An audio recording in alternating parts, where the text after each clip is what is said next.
Welcome to Retirement Rescue Radio, a show specifically designed to help retirees and pre-retirees maximize their financial efficiency so you can live the retirement lifestyle you've always imagined. Your host is Nate Miller, investment advisor representative and author of the CPR Retirement Rescue Roadmap.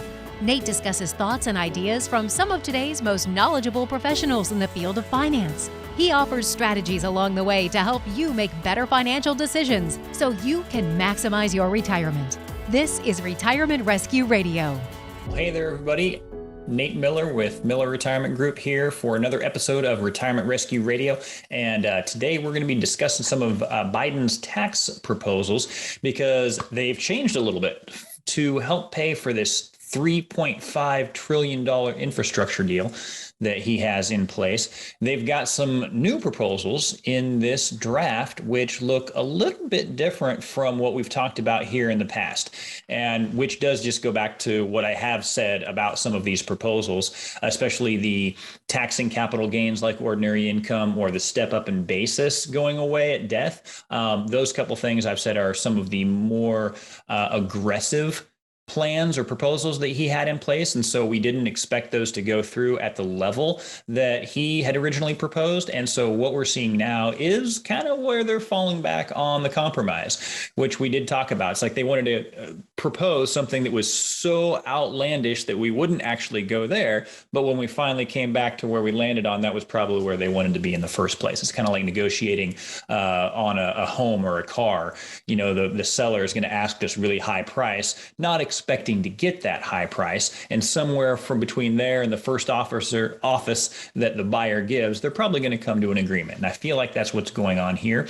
And so the big news here is that some of those big pieces, I'll talk about them here. The first big one is that the capital gains rate now, they wanted to tax that like ordinary income. So what does that mean? That means that the top tax bracket right now is 37%. It's going to go back up to the 39.6. That's one of their proposals. And then you add on that additional 3.8% Medicare surtax. And that means that the top tax bracket would have actually been 43.4%. So instead of the capital gains being taxed at 20% plus the 3.8, so 23.8, they would be taxed at 43.4. So huge difference. So what is now being proposed in this most recent draft, and this is according to Bloomberg, it is now being proposed the top capital gains tax rate will be 25%, and then add on the 3.8, so 28.3. Or sorry, what was that? The 28.8, 3 point, yeah, there we go. Doing my math here. So that is definitely good news. And that means that up until that top tax bracket, you're still dealing with the same capital gains tax brackets as we were before. Zero from ordinary income tax brackets of 0, 10, and 12. Once you hit the 22, you'll be paying 15% at that point. And you didn't pay 20 until you hit that top tax bracket. Now they're going to raise that up to the 25. And so that's what things are looking like right now. So that's good news. And what they're doing is right now it's set for any capital gains that are realized after September 13th of 2021. And so that already happened.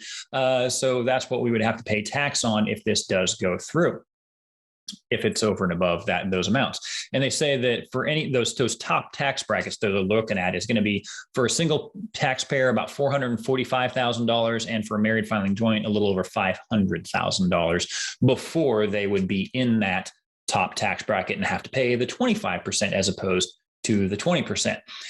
Now, here's still the issue with that we find is if someone has a one-time sale is what that means, of property, whether that's a farm, whether that's a business, whether that's a lot of stock that has appreciated, whether that is a house that might not be your primary home, or if it is, it's over and above the amount of, $250,000 of capital gains that you can exclude for a single person, $500 for a married person. If it ends up being more than that, then you might fall into this. So those that have those large sales. So if you sell a farm for $1 million for all of the land, then you are going to be hit with that top tax bracket. So instead of paying the 20%, you're now going to be paying the 25 plus the 3.8. So it's going to hit people that, for all intents and purposes, would not be considered rich. A lot of people don't consider your normal farmer a rich person. And so that's an issue. Somebody that's been working hard their entire life, and then finally they're able to possibly reap some of the rewards of all of that hard work. And now they're going to be penalized even more for it when they're not considered, quote, the rich. So, but it's better news than what it would have been had it gone all the way up to the 43.4%, because that just would have been, astronomical. Now, so that's part of it. Also, in this draft, and according to, I think this was, so still according to Bloomberg, the draft does leave out the proposal to end the step up in basis. So a review on what the step up in basis is. So what that means is, once again, this involves capital gains. So both of these pieces of this draft involve capital gains. And so if you, once again, let's talk about a house or a farm. If you bought that house or bought that farm for, say, $100,000, and then you're going to sell it for $1 million, well, that $900,000 of gain would be considered capital gains. And one of the pieces of this proposal was not allowing a step up in basis. So what that means is, when you would pass away, that $900,000 difference would reset, it would step up to $900,000, so that when your heirs received the $1 million of proceeds, their new basis is now going to be whatever that fair market value is, which in this case, it was $1 million. So they would pay no tax on that $900,000 gain, none. The step up in basis going away would mean now they would have to pay tax on that $900,000. So right now, that proposal is not in this draft. So that is very good news. And once again, that was probably the most aggressive part of the tax plan that I saw, because once again, I did not see that as being a tax on the rich. That is something that affects almost everybody. If anybody has a house and they pass away, and it's going to go on to their kids or their grandkids, they have been affected by this step up in basis in a positive way. They've been able to pass that on, and then their heirs have been able to sell that and not have to pay tax on the gain. So I'll give you an exact example of how that happens. If, once again, they bought the property for $100,000, and when they sell it, when they pass away, it's worth $300,000. Well, there's $200,000 of gain that they don't have to pay tax on, or the heirs don't have to pay tax on. And if they literally sold it that same year when it's worth $300,000 and there's no extra appreciation from the date of the death, there's no tax owed on it. The basis was stepped up to $300,000. Now, that is definitely not more than the $450,000 that they're talking about, or the $500,000 that they're talking about, which most people would consider, if you have an income of $500,000, they would consider you rich. But this is, once again, not an income, but that's not how the IRS looks at it. That's not how the tax code looks at it. If you make $500,000 in a year, whether or not that's from a sale of land, sale of property, the IRS looks at you making that in 1 year, so that you will be subject to those higher rates. So now with this step up in basis not in the draft, that may not actually come to fruition. There still is talk that some form could be included in the final draft, because this is, granted, they can still change this before it gets completely passed. So right now, though, it does look like they have, in at least that aggressive of a form, abandoned the whole step up in basis. So that's great news. Now, so who would that have affected had they not done that? Like I said, anybody that has a house they want to pass on, anybody that has a farm they want to pass on, even a business they want to pass on. If there's going to be any type of a step up in basis, now it looks like, at least for the foreseeable future, that you may not have to worry about that. The other piece of who the capital gains being taxed at a higher rate now would affect, like I mentioned, anybody that's selling while they're still alive, selling property or selling stocks, selling a business. Now they're going to have to pay a little bit higher. If this goes through in the form that it is, it'll be a 5% increase instead of it's not actually a 5% increase. If you think of it, 5% increase on 20%, that's a much bigger percentage. So was that 20% increase? Yep, about a 20% increase on that. So 25% increase. Yeah.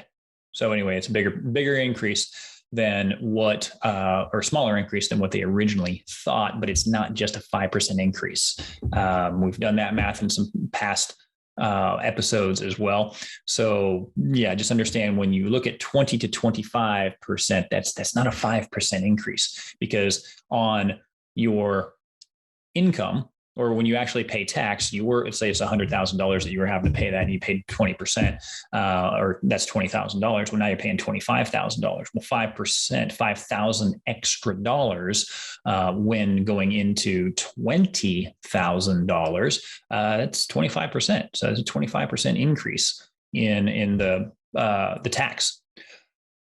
So, yeah, I think that is that's about it. Oh no! So another article. So going on into these tax changes in this draft, according to CNBC, there is also a proposal to lower the estate tax limit. So right now it's set at about $11.7 million, and they're going to take it back down to $5 million.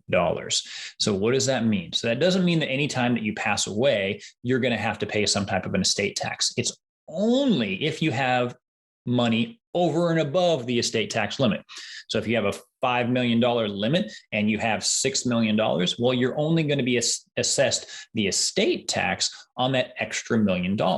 And what is that set at right now? 40% from a federal. Now, some states will have their own individual estate tax or inheritance tax that they will assess, and that can range all over the place. Matter of fact, the top rate right now is 20%. So think about that. If you happen to, and I don't know what state that's in, but the top rate is 20%. So if you think about that, 40% is what you're paying on the federal, 20% in whatever state that is. So that is 60% total that you'd pay. And 60% of any assets over and above that estate tax limit are going to be going to Uncle Sam. And so the question is not, should the rich pay more, or should the poor pay more? Is like, do you think, because that's division. That's division is what that's doing. That is putting you against someone else that is in the same chair that you are, basically, and not actually looking at the government and saying, is it fundamentally right for a governing body to be able to take 60% of someone's assets? We went through that before too, because at one point the United States had a 94% top tax bracket, meaning you only kept 6% of what you made over a certain income level. And if you were unlucky enough to live in the state of California, which had a 6% state tax, if you made over $200,000, you kept none of it. So is that fair? Is it fair for the government to literally take 100%? It's like overreaching, in my opinion, definitely overreaching. No matter what the income level is, that's going to stifle innovation. That's going to stifle motivation. And so do not agree with that. So that's it. Basically, to summarize everything, it's not going to be as big of a deal as we originally thought, but there is still, there's something that's probably going to happen, but it's looking a little bit better than what we originally thought. And like I said, the entire time, kind of expected that, because they were kind of really far out there as far as what they were wanting to implement, and they've come back to a little bit more of a manageable amount of an increase. Still don't like to see increases, but it's not as bad as we thought. And like I said, the vast majority of the people, it's not going to affect that top tax bracket. It's not going to affect a lot of people. So if vast majority of my clients, if you're listening to this, you're in good tax brackets, but you're not in the top tax bracket at this point. So that part about raising the top tax bracket from 20 to 25 is probably not going to affect a lot of my listeners. So that's good. The getting rid of the step up in basis. Well, if the step up in basis ended, that would have affected a lot of my clients, and we would have had to put in a lot of steps and revisit a lot of plans just to try to figure out what to do with those type of assets. And so that's going to, at least at this point, that's going to make that a little bit more simple to deal with. And then the estate tax, once again, that if it does go back down to 5 million, there are a few things that we will have to put in, because there are a lot of you clients of mine that would have the possibility of having estates over $5 million when you pass away. And it's a good spot to be in. And there just means that that's more planning that has to be done to make sure that Uncle Sam doesn't end up being the inheritor of all of that money, and the people that you really want to are the ones that actually inherit that. So that's it. If you have any questions on those or the estate tax limits, if you are in those positions to where you think you might actually go over that in your lifetime because you've done a really great job of saving, reach out to us for any reason that you can even think of. Even if you're not going to hit the estate tax, 15-minute phone call to get on our calendar and discuss any of the tax implications, any risk implications that might be involved with what's going on right now, what you think it might do to the market, make sure you're in the right spot to make sure that your assets are going to last your entire life, kind of regardless what the market does. Once again, just reach out to us. And that'll be, if you're listening to this on audio, I think if you click somewhere in the show notes, you should be able to get that link. If you're watching this on YouTube, it should be in the comment section. And if you're on our website, the retirementrescueradio.com website, it should be somewhere in those show notes as well. So that's it, guys. Thanks for tuning in, and stay tuned for more stuff. We're going to continue bringing you guys content to empower you to live the retirement you deserve. Take care.